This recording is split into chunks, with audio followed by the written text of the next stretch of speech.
The heat was a living thing. It pressed in on Alara from all sides, a damp, heavy blanket woven from the hiss of the flat top, the roar of the salamander, and the furious bubbling of a dozen simmering reductions.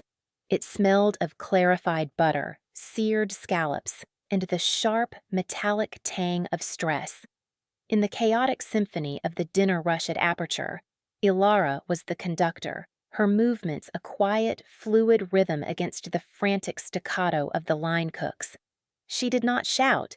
She did not waste a single motion. Her focus was a laser point, a cool blue dot in the center of the inferno. Marcus, however, thrived on the noise. He was the restaurant's executive chef, a title he wore like a general's uniform, though he'd never truly commanded the respect of his troops. His power was not earned in the trenches of the kitchen, but manufactured in the glossy pages of magazines and the curated squares of social media. He stood at the pass, a preening peacock in pristine whites, his voice a grating bark that sliced through the kitchen's organized din.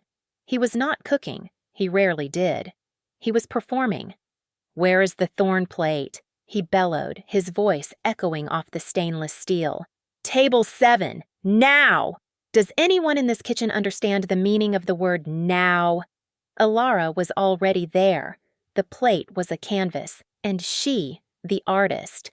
A perfect medallion of pan-seared turbot rested on a bed of saffron risotto so creamy it seemed to breathe. She'd arranged delicate, paper-thin slices of black truffle over the top, their earthy perfume rising to meet the citrus notes of the gremolata she'd finished it with. A single vibrant orchid blossom, edible and exquisite, was the final touch. It was her dish, her recipe, her execution. It would appear on the menu and in every glowing review under his name. She slid the plate onto the pass. Marcus glared at it, his eyes scanning for a flaw, for any excuse to unleash the vitriol that was his primary contribution to the evening's service. His gaze landed on the orchid. He sneered. "Pretentious. Get rid of it." "It balances the richness of the truffle, chef," Ilara said, her voice low and even, a stark contrast to his.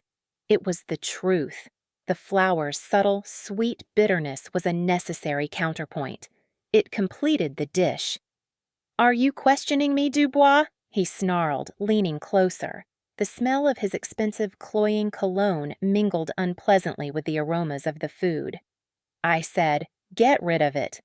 Before she could react, he snatched the plate. With a flick of his wrist, he scraped the orchid off into the bin below the pass. In the process, his cuff dragged through the risotto, leaving a clumsy smear across the pristine white ceramic. He shoved the plate back at her. "Fix it, now." A tremor of fury, cold and sharp, went through her. It was an old, familiar feeling. She had spent 2 years in this kitchen, 2 years of being the ghostwriter for his culinary genius. She developed the menus, she trained the staff, she managed the inventory, she plated the masterpieces. He took the credit, the awards, and the bows. He had not updated the file on her. He was working from a version of her that was 2 years old, a version that was desperate and willing to endure anything for the opportunity. That version had expired. Her hands, usually so steady, trembled slightly as she took a clean cloth to wipe the rim. She repositioned the turbot, trying to mask the damage to the risotto. The dish was compromised. It was no longer perfect.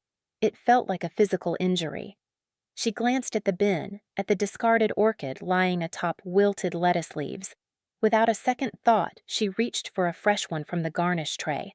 Her fingers, deft and sure, were about to place it on the risotto when Marcus's hand shot out and clamped around her wrist. His grip was surprisingly strong, fueled by rage. "What did I tell you?" he hissed, his face inches from hers. The entire kitchen went silent. The sizzle of the grill, the clatter of pans, it all faded into a deafening hush.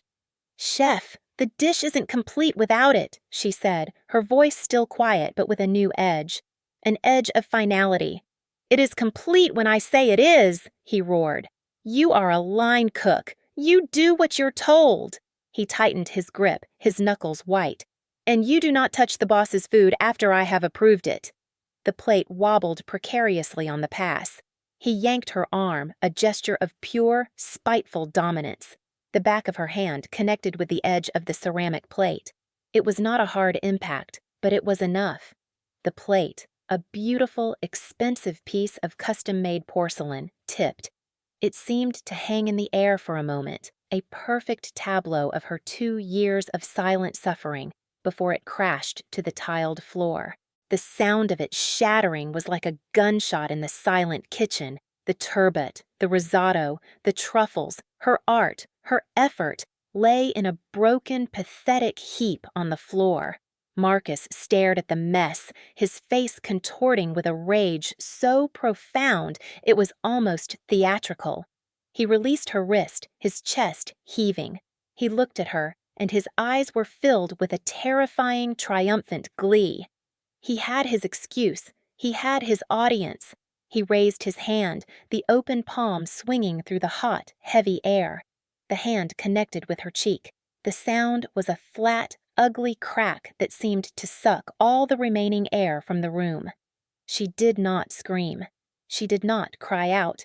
Her head snapped to the side from the force of the blow, her hair falling across her face. A single, perfect drop of blood welled from her lip. What happens next will change her life forever. It is the moment the silent queen of the kitchen finds her voice, and the tyrant who ruled it finds his end. If you want to see how she gets her revenge and how the real boss reacts, subscribe to our channel right now. You will not want to miss a single second of this story. The silence that followed the slap was a different kind of silence. It was not the brief pause of a kitchen catching its breath. This was a heavy, suffocating silence. The kind that doesn't echo. The kind that settles. Every cook on the line was frozen, their faces a mixture of shock, fear, and a helpless sort of pity.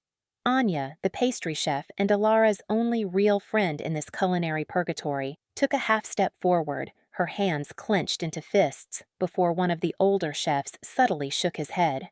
Alara slowly turned her head back to face Marcus. The sting in her cheek was blooming into a hot, throbbing ache. She tasted blood, coppery and sharp, but her eyes were clear. They were not filled with tears or fear. They were filled with a cold, terrifying calm. She had absorbed his rage, and it had extinguished the last embers of her own compliance. It was over. She knew it with a certainty that was as solid and real as the cold tile beneath her feet. "You're fired, Dubois," Marcus screamed, his voice raw. He was pointing a trembling finger at her. "Get out! You are finished in this city. You will never work in a respectable kitchen again. I will personally see to it." He was breathing heavily, his face flushed a blotchy, unattractive red. He was waiting for her to break, to beg, to dissolve into the heap of misery he clearly believed she was. He was working from the wrong file. That woman was gone. "No," a voice said. It was not loud. It was not a shout. It was a low, calm timbre that cut through the tension with the precision of a surgeon's scalpel. The voice came from the doorway that led to the dining room, a space typically breached only by servers. A man stood there. He was not large, but he commanded the space as if he had built it with his own hands, which, in a way, he had. He wore a charcoal suit of such impeccable cut that it seemed to be a part of him. His hair was dark, his face was a study in sharp angles and quiet intensity. He was Julian Thorne, the owner of the building, the financial force behind a dozen restaurants like this one, and the man whose dinner now lay shattered on the floor. He did not look angry. He did not look surprised. He looked analytical, as if he were observing a chemical reaction. Marcus froze, his arm still outstretched.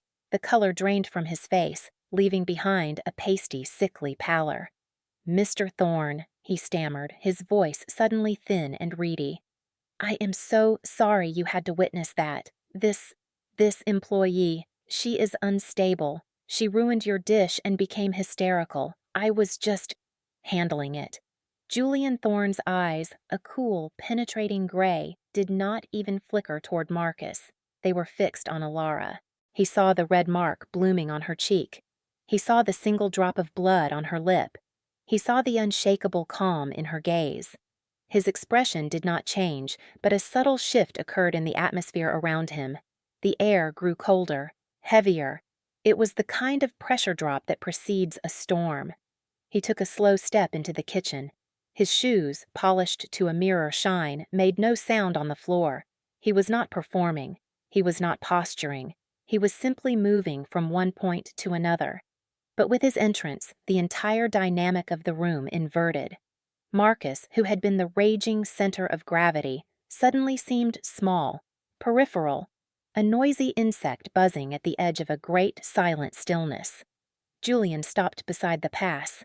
His gaze dropped to the mess on the floor. He looked at it for a long moment. Then, he looked back at Alara.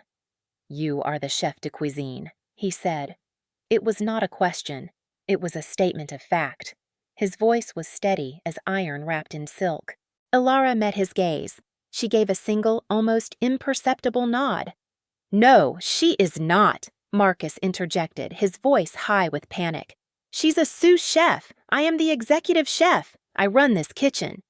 Julian Thorne finally turned his head to look at Marcus. It was a slow, deliberate movement. He looked at him the way a geologist might look at a common rock, with mild, detached curiosity. "You are the one who signs the menus," he said, his voice flat. "She is the one who creates them." Marcus's mouth opened and closed, but no sound came out. The blood had drained completely from his face. He looked like a man who had just realized the ground beneath his feet was an illusion.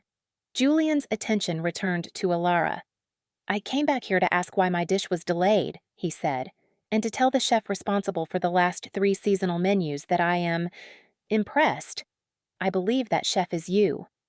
He held her gaze, and in that moment, Alara felt a strange, disorienting sensation. It was the feeling of being seen, truly seen, for the first time in years. He saw past the stained apron and the exhaustion. He saw the architect behind the facade. Marcus, desperate to reclaim control, took a blustering step forward. "Mr. Thorne, this is a staff matter. If you'll just return to your table, I will handle this woman and have a new dish sent out immediately." He reached out, as if to place a reassuring hand on Julian's arm. Julian's eyes flicked to Marcus's approaching hand.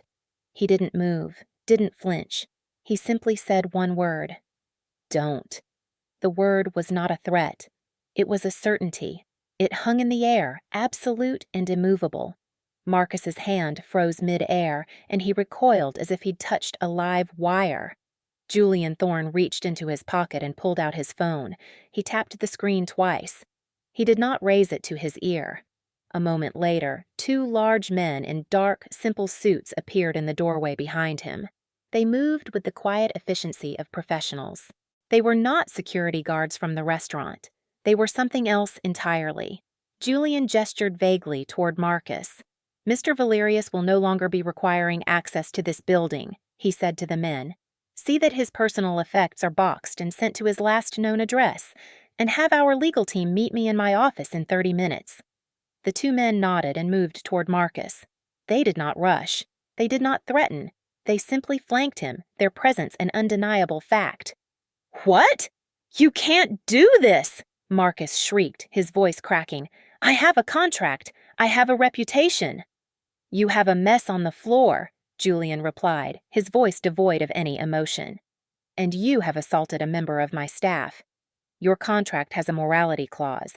You have just violated it. Your reputation is no longer my concern." The men each placed a firm hand on Marcus's arms. The fight seemed to drain out of him all at once, replaced by a pathetic, whimpering panic. He was not sorry. He was caught. As they led him away, he turned his head, his eyes wild with hatred, and screamed at Alara. "You did this, you bitch! You'll pay for this!" Alara did not react. She just watched him go, feeling nothing but a vast, hollow emptiness where the fear and anger used to be. The kitchen was utterly silent again. The 2 men and Marcus were gone. It was just Julian Thorne, Alara, and the stunned staff. Julian turned back to her. His gaze was intense, analytical, but not unkind. "My car is waiting downstairs," he said. "There is a medical kit in the back. We need to look at your face. Then, we need to talk about your menu." He was not asking, he was stating the new reality of the world. A world where she was no longer invisible. A world where her art was no longer a commodity to be stolen. A world that had, in the space of 5 minutes, been completely and irrevocably rearranged. She looked at him, at this quiet, immovable man who had just dismantled her tormentor with a few soft-spoken words. For the first time that night, she felt a tremor of something other than rage or exhaustion. It was a fragile, unfamiliar thing. It might have been hope. The walk from the kitchen to the private elevator at the back of the building was surreal. The sounds of the restaurant, the clinking of glasses and the murmur of conversation faded behind them, replaced by the quiet hum of the service corridor. Julian Thorne walked beside her, not touching her, but creating a sort of invisible perimeter of safety around her. People, servers, bussers, even the restaurant manager who had always looked through her, flattened themselves against the walls as he passed, their eyes wide. His power was not the loud, brittle thing Marcus had wielded. It was a deep, structural power, the kind of power that didn't need to be announced. It was simply a fact, like gravity. The elevator was paneled in dark, polished wood and smelled faintly of leather and clean steel. The doors slid shut, encasing them in a small, silent world. For the first time, she was truly alone with him. The adrenaline that had sustained her through the confrontation began to recede, and a deep, bone-weary exhaustion took its place. The throbbing in her cheek sharpened. She raised a hand to touch it gingerly and winced. "Don't," he said again, his voice still low and calm. "Let's wait for the kit." She dropped her hand, her fingers curling into her palm. She looked at their reflection in the polished steel of the elevator doors. She saw a woman in a stained chef's coat, her hair escaping its tight bun in damp tendrils, a livid red mark on her face. Beside her stood a man in a perfect suit, his expression unreadable, his stillness a stark contrast to her disarray. They looked like they belonged to two different worlds. The elevator opened not into a garage, but into a private, climate-controlled vestibule. A sleek black car, long and silent as a shadow, was parked there. A man in a driver's uniform stood by the open rear door. He nodded once at Julian, his eyes briefly flicking to Alara with professional indifference before returning to a fixed point in the distance. Julian gestured for her to get in. The car's interior was even more silent than the elevator.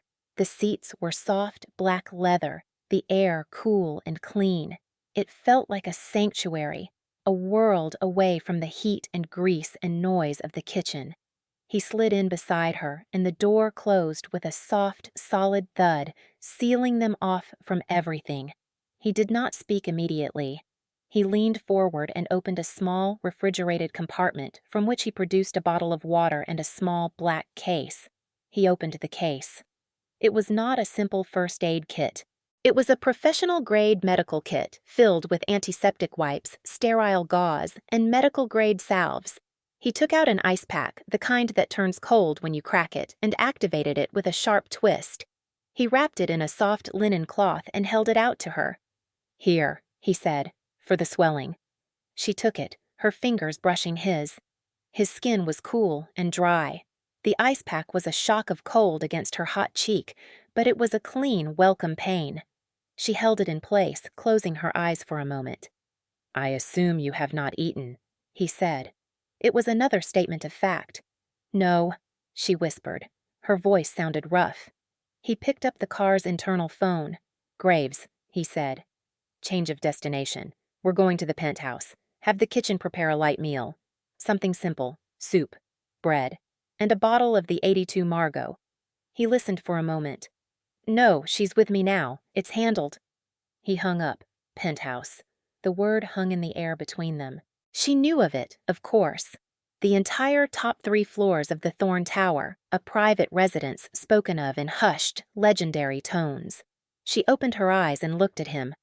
"Mr. Thorne," she began, her voice uncertain. "You don't have to do this. I I can just go home. Marcus Valerius knows where you live, he said, his gaze steady. He is arrogant, but more than that, he is humiliated. Humiliated men are predictable, and they are dangerous. You will not be going back to your apartment tonight, or possibly ever. My people will clear it out for you tomorrow. The sheer, unhesitating finality of his words was staggering. He spoke of uprooting her entire life as if he were ordering a car service. A knot of fear and something akin to resentment tightened in her stomach. You can't just decide that for me. For the first time, a flicker of something, surprise perhaps, crossed his features. No, he said slowly, as if considering the concept. I suppose I can't. But I can strongly advise it, and I can provide a better alternative. He paused, his gray eyes searching her face. Ilara Dubois, 29 years old, graduated top of your class from the Culinary Institute of America. Your thesis was on the deconstruction and modernization of classical French sauces. You interned at Le Cirque under Daniel Boulud. You were the rising star at Augustine before it closed, and then you came to Aperture 2 years ago. Your file says you were hired as sous chef. Your work says you have been the executive chef in all but name since you arrived. She stared at him, speechless. He knew her entire career. He had a file on her. The corporate metaphor came back to her. He wasn't working from an old version. He had the complete, annotated history. How? She started, but she couldn't form the question. I make it my business to know about the assets in my portfolio, he said simply. Aperture is one of my smaller investments, but I read all the reports. For the first year, its reviews were mediocre. Its profits were stagnant. Then, 2 years ago, everything changed. The food became more inventive. The critics started paying attention. The revenue tripled. The only variable that changed was you. He let that sink in. The car moved smoothly through the city streets, a silent bubble of luxury gliding through the night. I do not tolerate incompetence in my organization, he continued, and I do not tolerate thieves. Marcus Valerius is both. He was stealing your work, and he was mismanaging my investment. The incident tonight was merely the public termination of a contract I had already decided to end. He leaned back against the leather. What I did not anticipate was his crudeness. For that, I apologize. It should have been handled before it reached that point. An apology. It was the last thing she expected. It was delivered in the same flat, factual tone as everything else, but it was genuine. Why didn't you? She asked, her voice quiet. If you knew, why did you let it go on for so long? He was silent for a moment, his gaze directed out the window at the blurred city lights. Timing, he said finally. I was in the process of acquiring the parent company of a rival restaurant group. Valerius was a useful distraction. His public profile kept the culinary world focused on Aperture while I moved quietly elsewhere. It was a calculated business decision. He turned his head to look at her again. It was a mistake. I underestimated his capacity for recklessness, and I underestimated the cost to you. I will not make that mistake again. The offer was implicit in his words. He was not just offering her a safe place to sleep for the night. He was offering her a position, a correction to the universe. What do you want from me, Mr. Thorne? She asked, her voice barely a whisper. Julian, he corrected her softly. And what I want is for you to cook. In a kitchen worthy of your talent, with a budget that is limitless and a staff that is loyal. I want you to create, and I want to be the first one to taste it. The car began to ascend, winding its way up a private ramp into the base of the Thorne Tower. The sheer audacity of his offer was breathtaking. He wasn't offering her a job. He was offering her a kingdom. The price, she knew, was still to be determined. But as she sat there, the cool relief of the ice pack on her cheek, the quiet hum of the engine a soothing balm, she realized that whatever the price, it had to be less than what she had already been paying. The penthouse was less a home and more a slice of the sky. The elevator opened directly into a vast living space enclosed by walls of glass, offering a panoramic, godlike view of the city glittering below. The decor was minimalist and masculine: dark woods, chrome, leather, and stone. It was a space designed for silence and contemplation. It was the architectural embodiment of the man who stood beside her. A trim, severe-looking man in his 50s with wire-rimmed glasses stood waiting for them. He had the posture of a career military officer. This had to be Graves. "Mr. Thorne," he said, his voice a dry murmur, "the East Wing is prepared for Miss Dubois. I took the liberty of acquiring some suitable sleepwear and toiletries for her. A light supper is ready in the informal dining room." "Thank you, Graves," Julian said. He turned to Ilara. "Is there anything else you require?" She was overwhelmed. The scale of his wealth, the seamless efficiency of his life, it was all so far removed from her own reality of cramped apartments and student loan debt. "No," she said, the word feeling small and inadequate in the vast space. "Thank you." Graves led her down a long, quiet hallway lined with museum-quality art. The East Wing was not a guest room. It was a self-contained luxury apartment. A sitting room, a massive bedroom, and a bathroom that was larger than her entire apartment. On the bed, laid out with impossible speed, were silk pajamas, a cashmere robe, and a collection of high-end toiletries. "If you require anything at all, Miss Dubois, you need only ask the household interface," Graves said, gesturing to a small, sleek tablet on the nightstand. "Mr. Thorne will expect you for supper in 15 minutes, if that is agreeable." She nodded, and he departed, closing the door with a soft click. She was alone. She walked into the bathroom, a cavern of white marble and gleaming chrome. She looked at her reflection in the enormous mirror. The red mark on her cheek had deepened to a purplish bruise. She looked tired and broken. She touched the cold marble of the vanity, grounding herself. She took a deep breath, then another. She stripped off her stained, grease-scented chef's coat, the uniform of her old life, and left it in a heap on the floor. She turned on the shower, a glorious walk-in affair with a dozen jets, and washed the last 2 years away.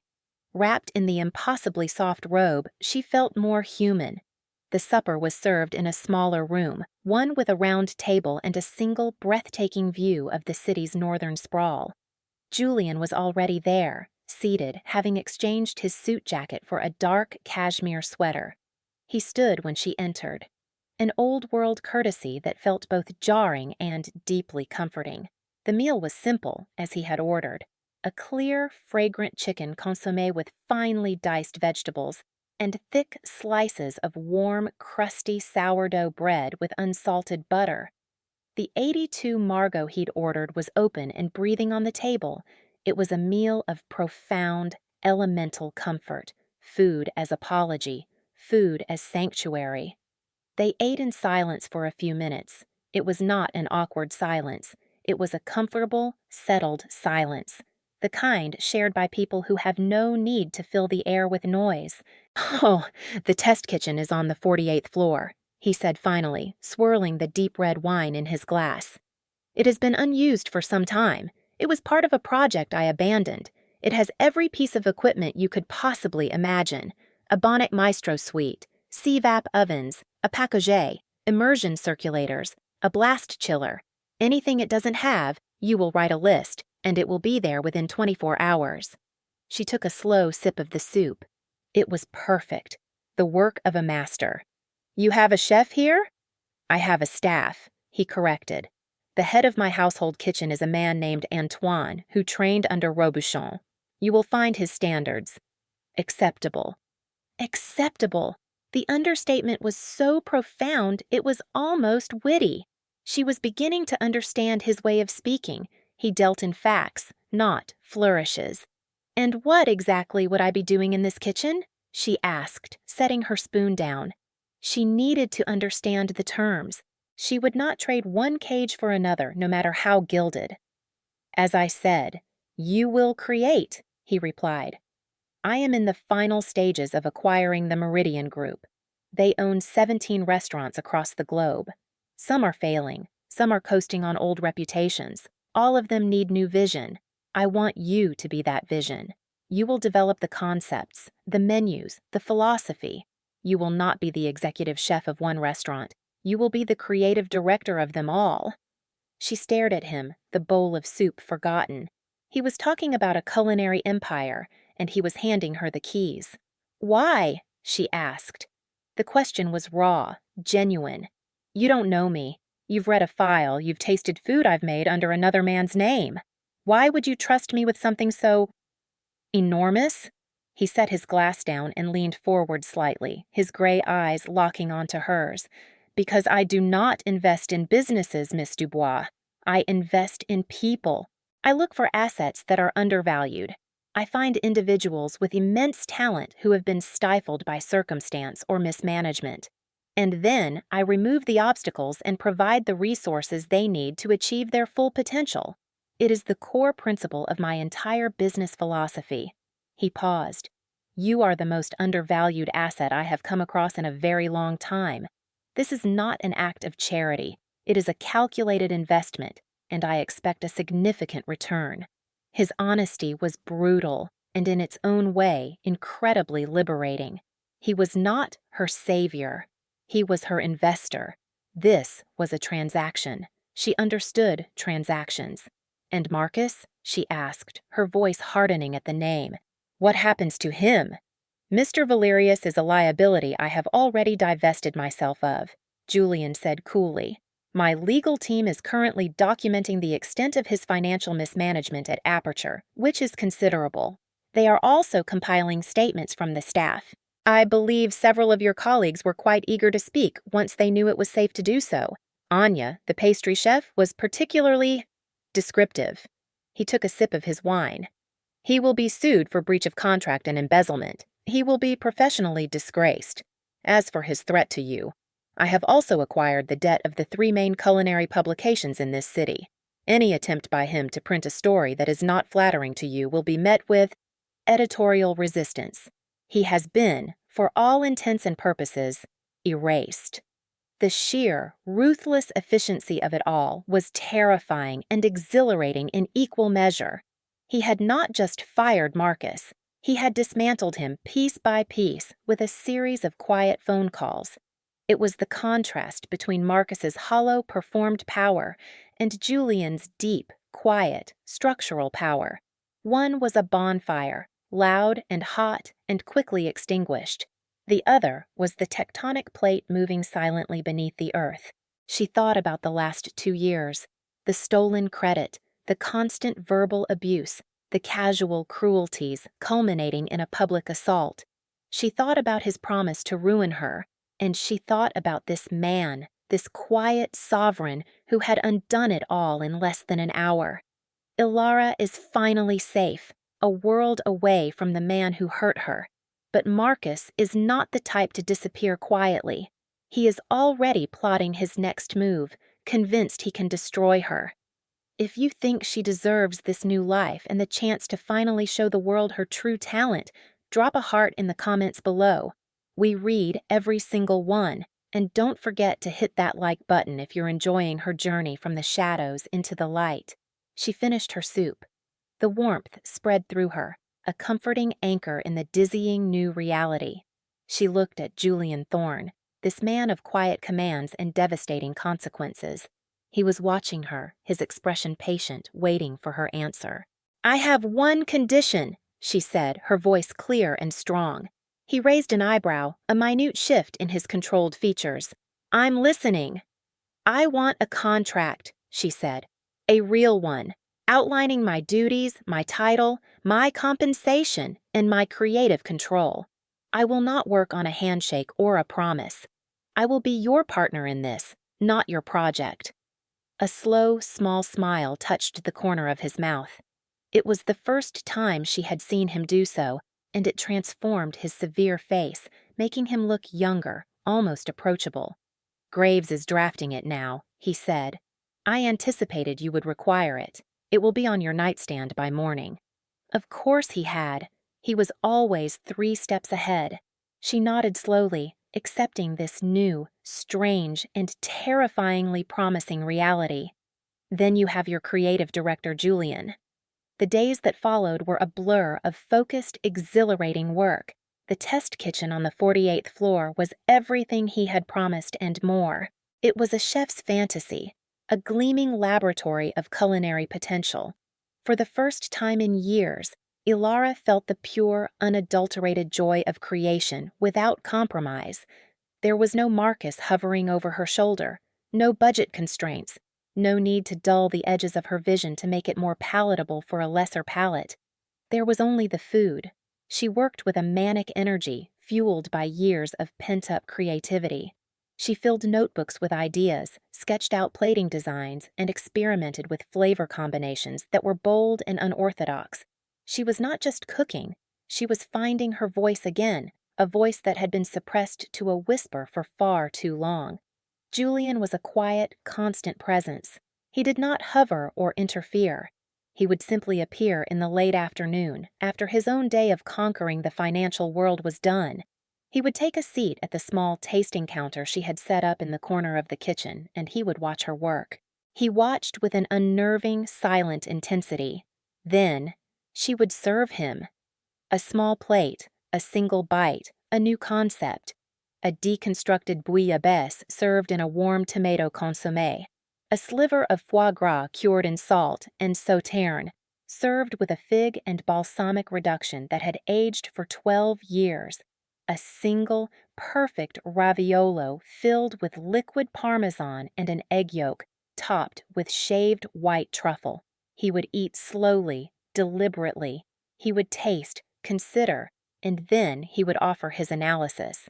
His palate was as sharp and precise as his business acumen. He understood balance, texture, and the subtle narrative of a dish. The acidity in the gremolata is a fraction too sharp, he might say. It overshadows the sweetness of the scallop. Or, the mouthfeel of this puree is extraordinary. How did you achieve it? Their conversations were almost exclusively about food, but they were the most intimate conversations she had ever had. He saw her in her work. He understood the intention behind every choice, the long hours of thought and effort that went into a single, perfect bite. He was not just a patron. He was a collaborator, a discerning audience of one who pushed her to be better, sharper, more herself, her life recalibrated around this new rhythm. Her belongings were moved from her old apartment and seamlessly installed in her suite. She had a wardrobe of clothes that appeared as if by magic, all in her size and in a style she would have chosen for herself. Simple, elegant, architectural. She had a car and a driver at her disposal. She had security. She was insulated from the world in a cocoon of quiet luxury and absolute safety. But it was not a cage. Julian was meticulous about her autonomy. Her contract, which had appeared on her nightstand as promised, was ironclad. It gave her unprecedented creative control, a salary that made her gasp, and a significant percentage of the profits from the restaurant division she was building. He had made her his partner, in fact as well as in name. One evening, after she had presented him with a particularly successful dessert, a sphere of white chocolate that melted when he poured hot, lavender-infused caramel over it, revealing a heart of wild berry sorbet, he lingered at the counter. "Marcus Valerius filed a lawsuit today," he said, his tone casual, as if discussing the weather. Ilara froze, the spoon in her hand clattering softly against a steel bowl. A lawsuit? For what? Wrongful termination, defamation of character, intellectual property theft, Julian recited, his voice dry. He is claiming that the menus at Aperture were his creations, and that you were merely his assistant. The old, familiar fear, a cold snake in her belly, stirred for the first time in weeks. Can he do that? Can he win? Julian looked at her, and his gray eyes were calm and reassuring. He can file whatever he likes. He has hired a lawyer known for aggressive public tactics. The goal is not to win in court. The goal is to create a media narrative, to poison your name before you have even begun. He took a small sip of espresso. It is a predictable, clumsy move, and we were prepared for it. What do you mean?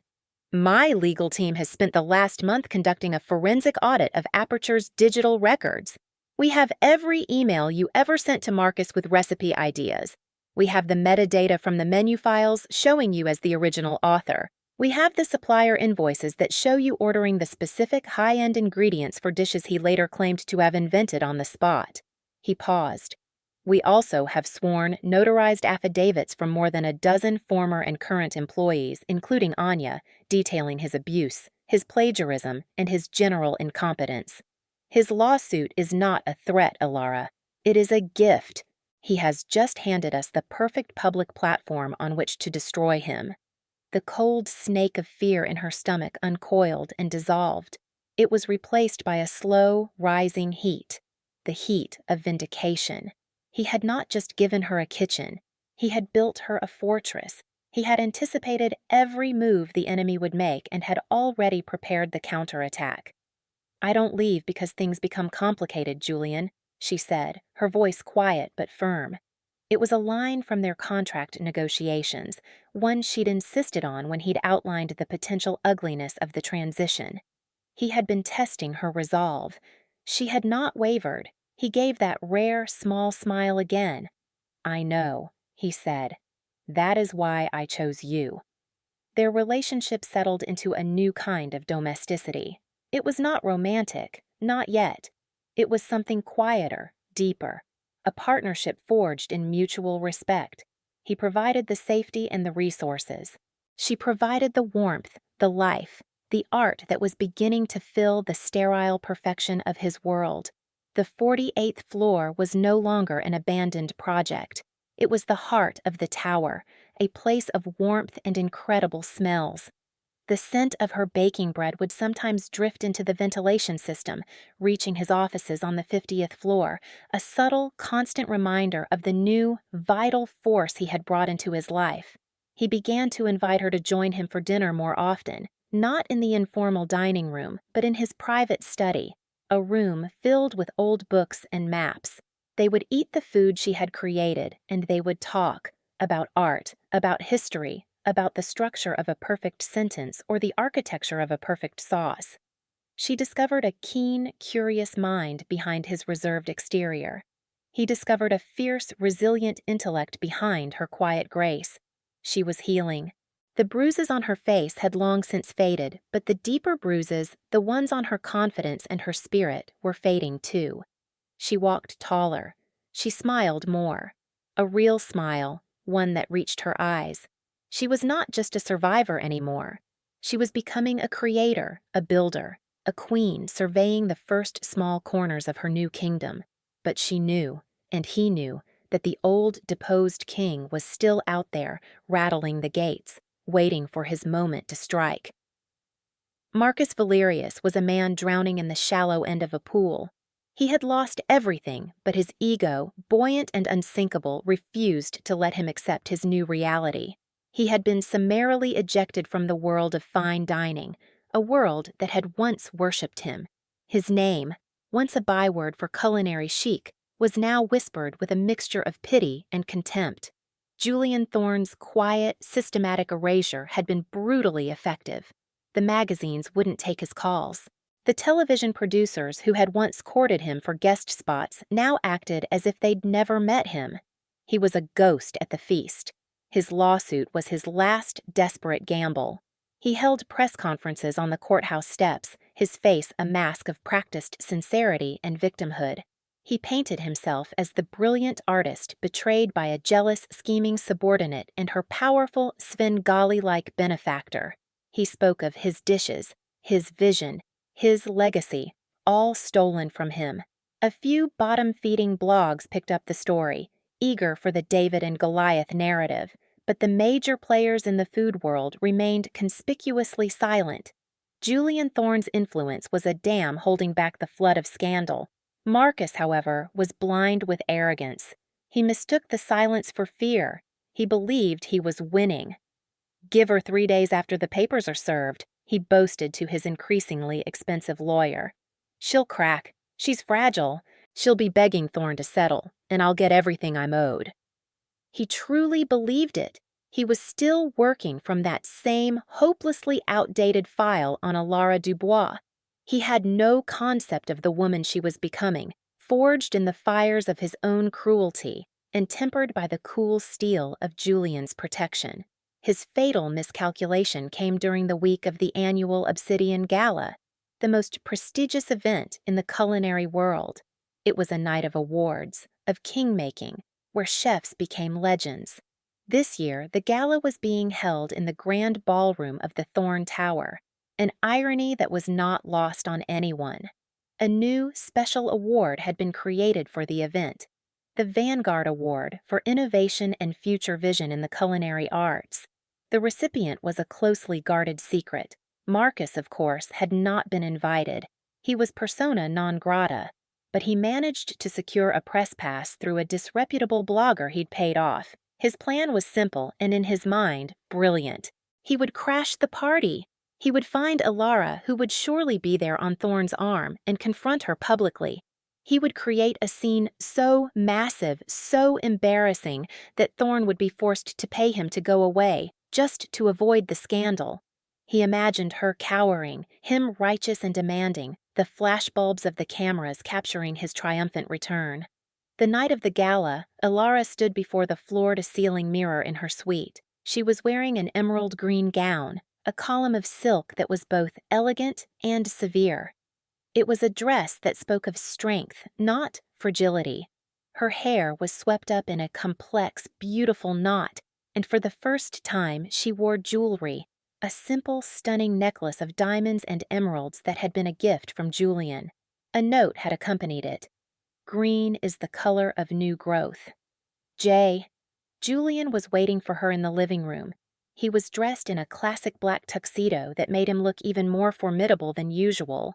When he saw her, he stopped, his hand pausing on the crystal glass of whiskey he was holding. He did not offer a flowery compliment. He simply looked at her, his gray eyes filled with a quiet, profound approval. It was more meaningful than any words. "Are you ready?" he asked. "I am," she said, and her voice was steady.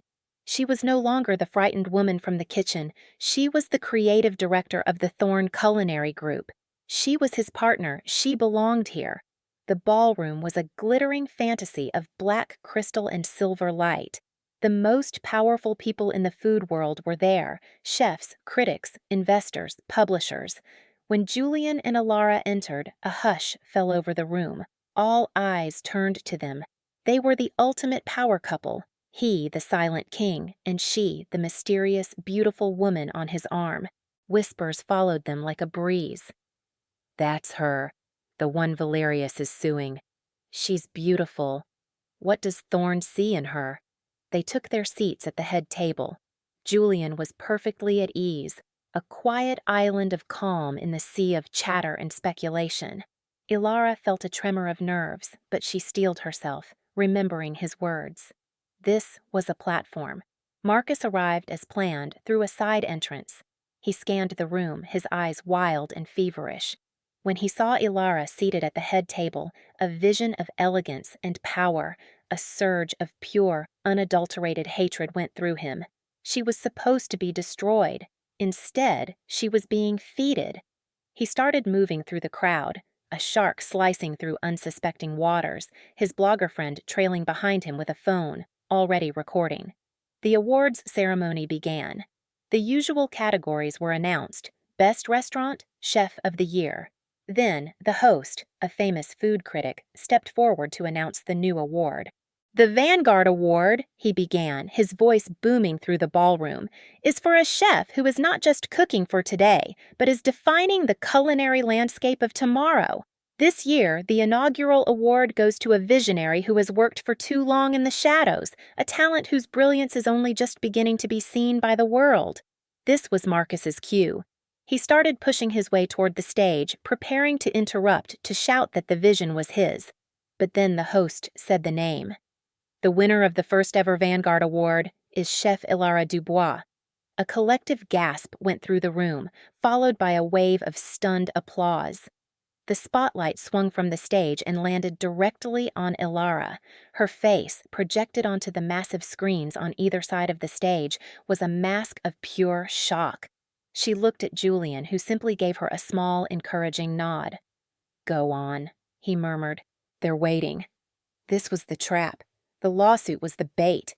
The gala was the location, and the award was the spring. Marcus had not just walked into it. He had sprinted. He stood frozen in the middle of the aisle halfway to the stage. His plan, his brilliant confrontation, had shattered. He was a heckler at a coronation. Alara, moving as if in a dream, stood up and made her way to the stage, the applause thundering around her. She accepted the heavy obsidian award, her hands trembling slightly. She stepped to the microphone. I don't know what to say, she began, her voice soft but clear.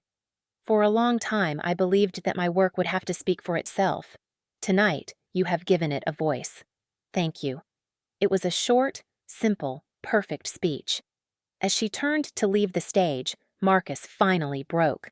The sight of her, triumphant, holding an award he believed should be his, was too much for his fractured ego to bear. "Fraud!" he screamed, his voice raw and ugly, silencing the applause. "She's a fraud! She stole everything from me! That award is mine!" All heads turned to him. The cameras, which had been focused on Alara, now swung to capture his unhinged rant. He had his spotlight, but it was not the one he had wanted. It was the harsh, unforgiving glare of public self-immolation. "She was my sous chef," he raged, pointing a shaking finger at Alara, who had stopped at the edge of the stage, her face pale but composed. "She has an obligation to me. The work is mine. You owe me, Alara." Security started to move toward him, but Julian, from his seat at the head table, raised a single quiet hand. They stopped. He wanted this to play out. He stood up slowly and walked to the foot of the stage, taking the handheld microphone from the stunned host. He did not rush. He was not performing. He was merely taking control of the narrative. He walked to the center of the stage and stood beside Alara, a silent, unshakable pillar of support. He looked out at the audience, then let his gaze fall on Marcus Valerius. "Mr. Valerius," Julian began, his voice calm and amplified, filling every corner of the vast ballroom. "You speak of obligations. Let us discuss them. You had an obligation to my company to run an honest and profitable kitchen. Instead, our audit shows you expensed over $200,000 in personal items, including a watch you are wearing tonight." Marcus instinctively touched his wrist, his face turning ashen. "You speak of intellectual property," Julian continued, his voice relentless and even. "My lawyers have presented yours with over 300 pages of documentation proving, with digital and material evidence, that every single successful menu concept at Aperture for the past 2 years originated with Miss Dubois. You, on the other hand, submitted a recipe for truffle-scented air to a magazine. It was, I am told, rejected." A ripple of suppressed laughter went through the audience. Marcus's face was now a blotchy mess of red and white. "And you speak of what you are owed," Julian said, his voice dropping slightly, becoming colder. "You filed a lawsuit this morning, a frivolous, baseless attempt at extortion. So let me tell you what you now owe." He paused, letting the silence stretch. "As of 9 a.m. this morning, I acquired a controlling interest in the bank that holds the loan on your condominium. Your mortgage is now held by me. As of 11 a.m., I purchased the small restaurant supply company that was financing your next venture. That line of credit has been terminated."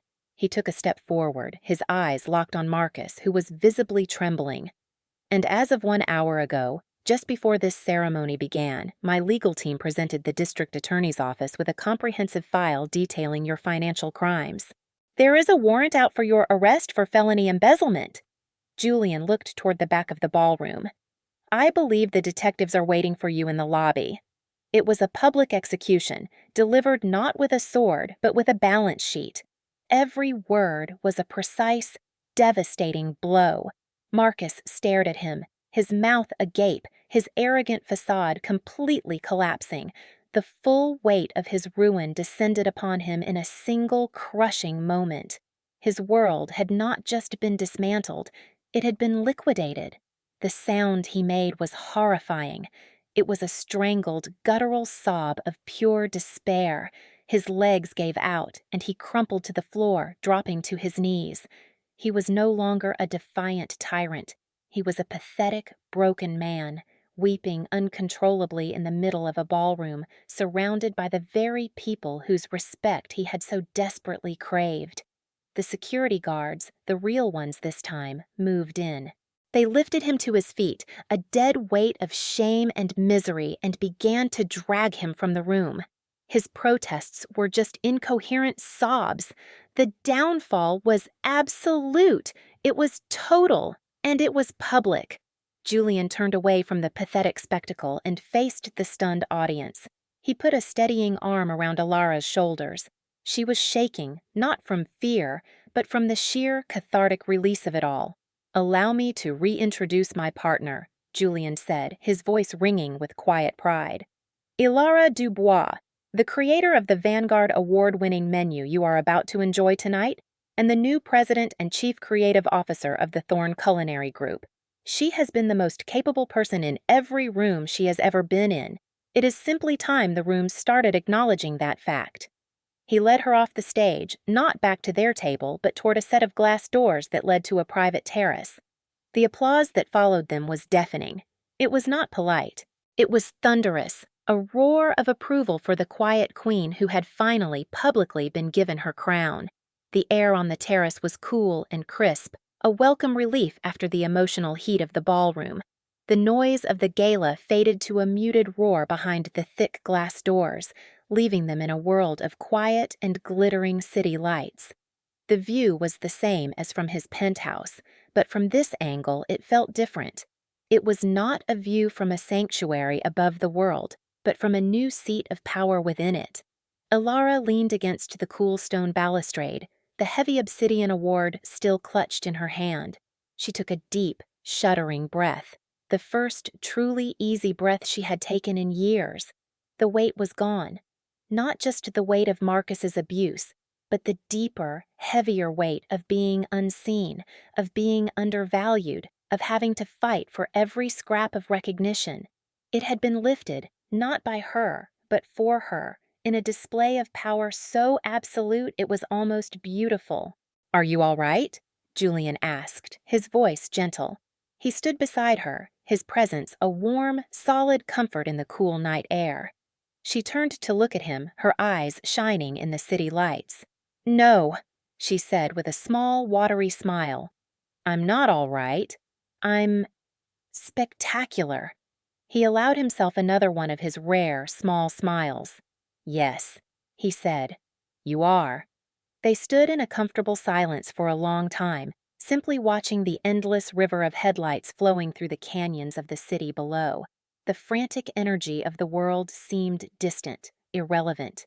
Here, on this terrace, there was a profound sense of peace, a sense of rightness, the feeling of a piece of the universe that had been out of alignment finally snapping back into its correct place.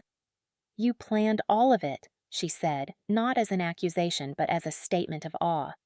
"The award, his lawsuit. You used it. You turned his own weapon against him."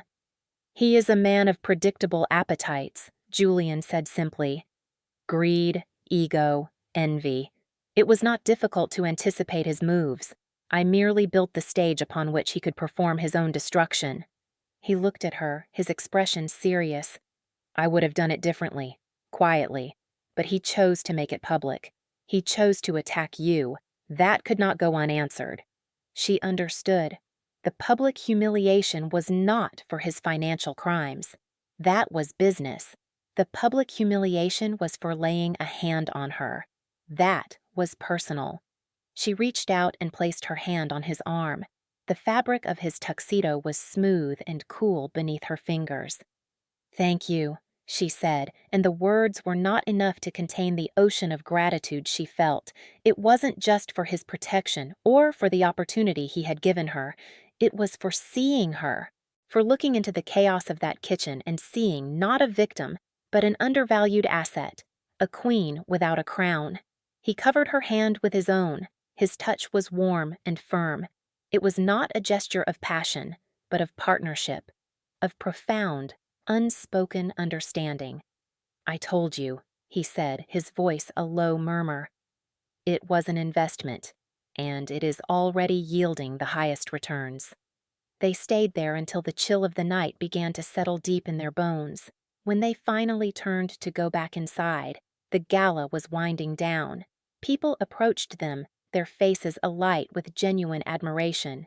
Famous chefs she had worshipped from afar came to shake her hand, to praise her work, to welcome her into their ranks. Critics who had once lauded Marcus's genius now spoke to her with a new, profound respect. Her vindication was complete. Later that night, back in the quiet sanctuary of the penthouse, they stood by the great glass walls looking out at the sleeping city. The adrenaline of the evening had faded, leaving behind a warm, steady calm. She had changed out of her gown and into a simple silk robe, the emerald necklace still cool against her skin. He had shed his jacket and tie. "What comes next?" she asked, her voice soft in the quiet room. "Tomorrow," he said, "we begin to build. We have 17 restaurants to remake. We have chefs to hire, concepts to design, suppliers to contract. We have an empire to run." He turned to face her, his gray eyes serious. "If you still want it." "I do," she said without hesitation. "But not just as your chief creative officer." She took a small step closer, her gaze unwavering. "As your partner, in all of it." The air between them shifted. The careful professional distance they had maintained for weeks collapsed in that moment, replaced by something warmer, more fragile, and infinitely more powerful. He looked at her, at the quiet strength in her eyes, at the resilience that had seen her through the fire, at the brilliant artist who was finally free. He reached out, his hand gently cupping her cheek, his thumb stroking the place where the bruise had been. "Alara," he said, his voice thick with an emotion she had never heard from him before, "that was always the deal." He leaned in and kissed her. It was not a kiss of frantic passion, but of deep, resonant certainty.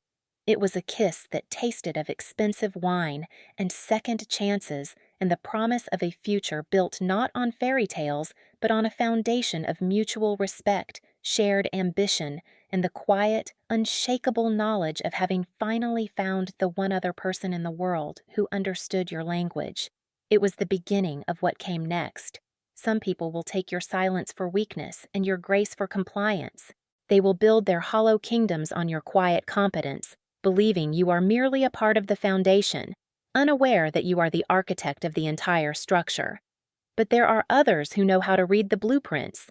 They see the strength in your stillness and the genius in your work. They do not seek to save you, but to invest in you, to clear the path and give you the tools to build a true and lasting empire of your own. Alara's story is a testament to the fact that the most powerful force in the world is not loud, arrogant pride, but quiet, undeniable talent, finally given its voice. What did you love most about Alara's journey to the top? Let us know in the comments below. We want to hear what part of her story resonated with you. If you believe in second chances and the sweet taste of justice, please hit that like button right now. Your support helps us bring more stories like this to you every single week. And finally, if you haven't subscribed yet, now is the perfect time. Hit that button and ring the bell so you never miss what comes next. The tale of the Thorn Empire's new queen is just beginning, and you won't want to miss a single chapter.